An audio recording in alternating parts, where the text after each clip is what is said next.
Hola, buenas tardes. Soy Rebeca Monroy Nasser. Estamos aquí en la palabra de nuestras autoras para presentar un libro que se llama La fuerza decisiva de la imagen, una mirada desde suelo mexicano. Y esta obra busca encontrar los primeros trazos de una fotografía contemporánea mexicana que se llevó a cabo a partir del Consejo Mexicano de Fotografía y sus maneras de trabajar y de iniciar toda una labor latinoamericana, no solo en México, sino todo lo que corresponde, y algunos otros países europeos y Estados Unidos también. Entonces, esta obra emerge de un momento muy interesante, que es a partir de una invitación del Centro de la Imagen a revisar los archivos que tenían del Consejo Mexicano de Fotografía, en donde Raquel Navarro y Joaquín Lozano me hicieron favor de revisar y acompañarme en la revisión. Dimos un curso ahí. Abigail Pasillas nos invitó a varios investigadores, dimos diferentes acercamientos al contenido, y de alguna manera en ese momento yo pude ver lo que había justamente formado por parte de los fotógrafos mexicanos, lo que se coleccionó. Y es muy interesante la historia porque el Consejo Mexicano de Fotografía abrió una veta importantísima para la profesionalización de los fotógrafos a fines del siglo XX. Tenemos grandes fotógrafos que participaron en diferentes coloquios latinoamericanos. Surge el primer coloquio latinoamericano en 1978, después el segundo en 81. Surge la primera Bienal de Fotografía, que no habíamos tenido una bienal para los fotógrafos, y en ese momento se da por la fuerza que tienen los fotógrafos de impulsar ya una bienal lejos de todo lo que era la gama de los artificios del grabado y de la litografía. Bueno, les comentaba que hay diversos fotógrafos que me hicieron favor de darme sus materiales. Tenemos, por ejemplo, el grupo Six Pack, en donde estaba Adrián Bodek, en donde estaba una serie de fotógrafos, Gilberto Chen, que participaban tanto en el Consejo Mexicano de Fotografía como en este grupo Six Pack, que obviamente es la cuestión de las chelas, ¿no? el paquete de cervezas, y que de alguna manera se reunían para trabajar, y que han conservado estos archivos, y hay material que no teníamos noticia, por ejemplo, sus exposiciones en Italia, las maneras en que se congregaban, el tipo de fotografías muy premiadas también. Entonces ellos dieron este material, nos hicieron favor de prestarlo y de donar muchas de sus fotografías que dan idea clara de qué diferentes posturas había. Hay participaciones, por ejemplo, como la de Marco Antonio Cruz, que Ángeles Torrejón nos hizo favor de proveer también una fotografía, Eñac Martínez, Jorge Acevedo, que eran los fotodocumentalistas profundos de esa época. ¿Qué hacían? Bueno, algunos de ellos sí trabajaban en diferentes periódicos, La Jornada, algunos como Pedro Valtierra venía del 1+1, y sin embargo tenían una vida paralela en el fotodocumentalismo. ¿Qué quiero decir? Trabajaban para La Fuente, pero a su vez trabajaban aparte un material como testigos de su época, como haciendo historia de su momento, y esto era muy importante porque estaban dejando una visión del momento, de los movimientos sociales, políticos, de los primeros eventos feministas, de esta tercera ola de las mujeres que estaban decidiendo cómo deberían de ser los destinos de las mujeres, de los movimientos gays, todavía era una cuestión de colectivos que salían a la calle y que esto se fotografiaba. Y era muy importante en el momento tener estos testimonios visuales, porque ahora los podemos historiar, porque ahora los podemos recuperar y ver de dónde venimos, qué tanto hemos crecido, de dónde vienen estas luchas.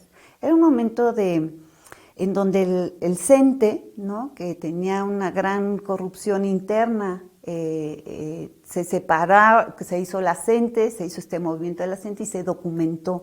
Muchos fotógrafos presentaron estas imágenes, están ahí en el acervo, y podemos ver cómo se fue creciendo y cómo se fue ejerciendo el poder también de los trabajadores independientes, de los charros, de los sindicalismos charros, etcétera, etcétera.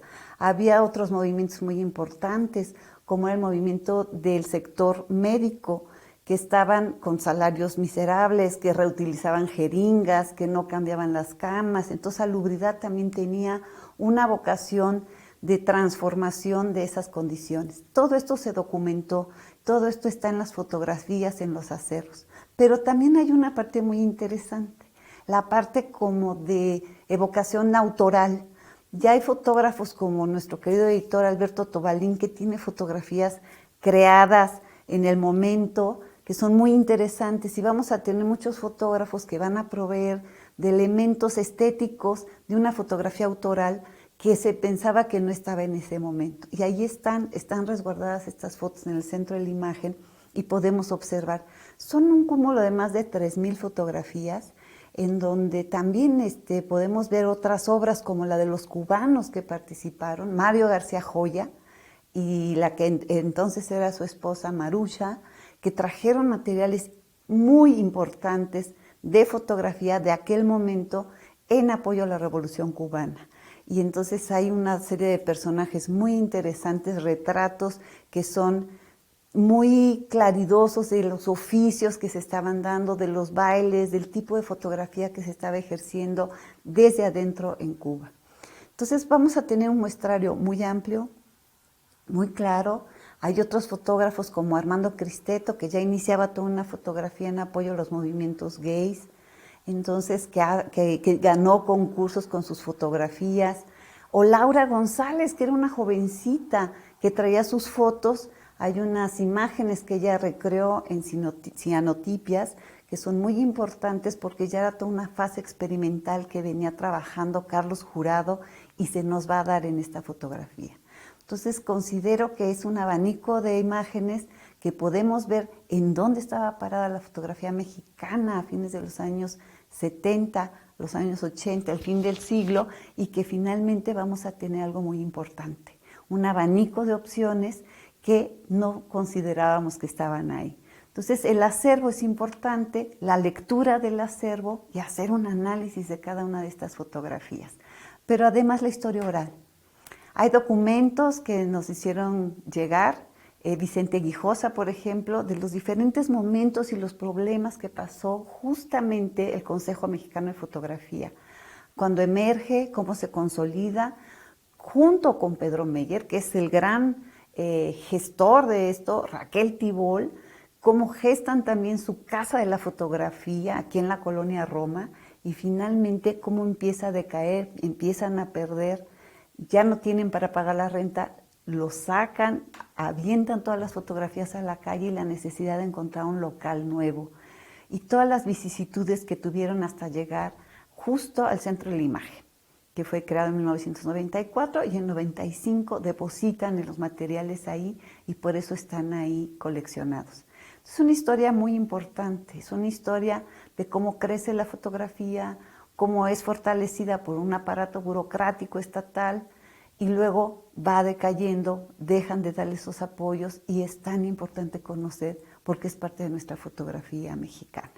Entonces, de alguna manera, sí instituyeron la labor, la profesionalización, la importancia del fotógrafo, la ideologización, y con esto fueron abriendo brechas muy importantes para lo que es la fotografía actualmente. Entonces considero que los personajes que están ahí a la vista, que los personajes que proveyeron fotos, que los que siguen allí produciendo, porque muchos de ellos están activos, creo que es importante ver de dónde vienen y cómo vienen.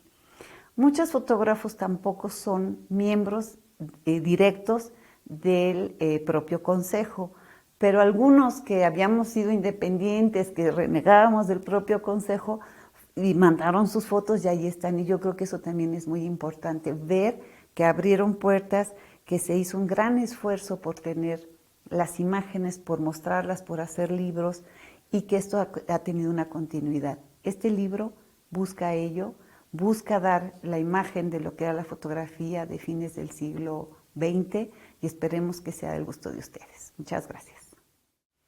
Y bueno, nos gustaría invitarlos a que adquieran el libro digital, vale la pena porque además está a color y están las imágenes y está la portada que es de Herminia Dosal, que es una maravillosa fotógrafa que nos donó su foto de una feminista que está colgando de unos barrotes, ¿no? Saliendo de ese encierro secular.